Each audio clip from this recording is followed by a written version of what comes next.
Hello, and welcome to the first of hopefully many fun decks that I'm going to be uploading to my account. Now, I define a fun deck as a deck that's not majorly competitive, but may surprise you. Now today I start with my most favourite fun deck, the Vehicroids. I've been working on them for the past couple of years, and they've changed fair whack since I first started playing them. So we're going to start with 3 Vehicroid. It's become one of my top 3 Vehicroids in the deck. Simply because it's for effect to equip a monster that it destroys by battle. Now it does only have 1000 attack, but it can be remedied with certain spells and traps, which we'll see later.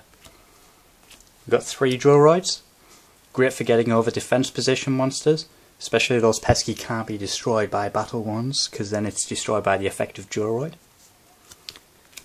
We've got 2 Submarine Roids, great for attacking directly and chipping away at opponents' life points, and then it will turn into defense to protect your life points, providing you're not being attacked by a piercer. Then we've got 2 Steamroids, just a great monster that gains attack when it's attacking. Unfortunately it does lose attack when it's being attacked, but it has 18 defense, so it's a nice defending monster.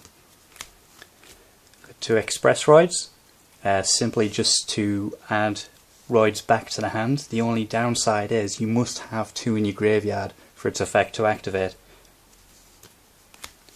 2 Jetroids, not fantastic attack, 18 defense isn't too bad, but its effect to play traps from the hand when your opponent attacks this specific monster is a great effect, especially if you have something fantastic to play from the hand, say Mirror Force, or in the case of this deck, Supercharge, which would add 2 cards to your hand.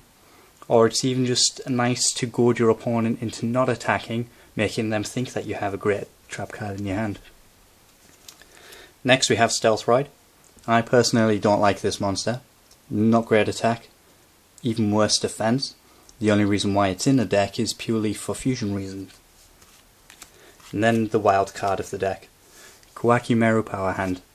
A machine level 4 with 2/1 attack.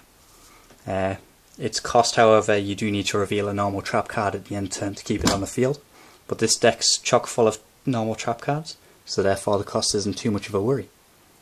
Its effect is also, when it attacks during the battle phase, it negates the effect of Light and Dark monsters, which would help it get rid of Tragodia, Spirit Reaper, and even prevent Raikou from going off. Moving on to spells and traps. Little power boost of the Seal of Orichalcos, boosting everything by 500 on the field. It does, however, prevent any fusions from hitting the field, because you can't special from the extra deck, but hopefully, with the combos in this deck, it wouldn't affect the fusions that are already on the field, being protected by the spell card that brings them out. But we'll get to that later. 2 Solidarities, again another boost, with this deck purely being just machines. There's nothing going in the graveyard to stop this card from working. The only thing that would hit it would be MST. But with these 2 cards combined, that's an extra 1300 attack points for the monsters on the field. Then we've got Heavy Storm, great for getting rid of back row, so you can start a play. Dark Hole, again, great for getting rid of your opponent's monsters, again just so you can start a good play. Limit Remover, always good for offensive and defensive reasons. Vehicroid Connection Zone, the fusion spell card of this deck.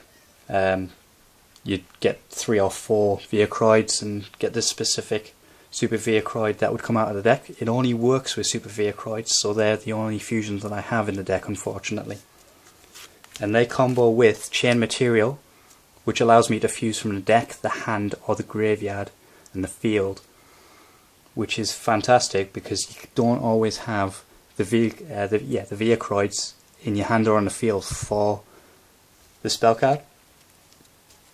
The only downside is Chain Material would destroy the monsters. However, Vehicroid Protection Zone protects them from being destroyed during the end phase by any spell or trap card. Then we got Supercharge, great for playing with Jetroid, add cards to your hand when it's being attacked, or just any Roid on the field, which includes the Super Vehicroids. Then we've got Inverse Universe, a card I've recently discovered. Great combo with Vehicroid. Someone attacks into Vehicroid with a 1900, you play Inverse Universe. Truck Ride immediately becomes a 2k monster, and hopefully takes down a monster that is being attacked, and then gains the benefit of the monster that it destroyed by a battle. Then we've got 3 no entries. Great Stall card turns turns all monsters on the field into defense position, usually played during your opponent's battle phase, setting you up for a Vehicroid destruction. 2 Wabakus, protect life points, protect monsters, enough said. And 2 Huge Revolution is over. Great for protecting your own back row on monsters from cards like Heavy Storm, Dark Hole, even Scrap Dragon and Black Rose, because it removes them after negating the effect. And for the fusions, I have 2 Super Vehicroid Jumbo Drills. Great 3k monster with piercing and being protected by Vehicroid Connection Zone. It should sit on the field for a fair whack. And then Super Vehicroid Stealth Union. Now I only have the one, but I would only play the one because the cost of having Stealth Roid in the deck feels a bit too much for me really. And the fact that it's 4 monsters, you kind of need the Chain Material Super Vehicroid Connection Zone combo to get it out. It does, however, equip any non-machine type monster on the field to itself to gain the ability to attack all your opponent's defense position monsters once each. And this is my Vehicroid deck, and thank you very much for watching.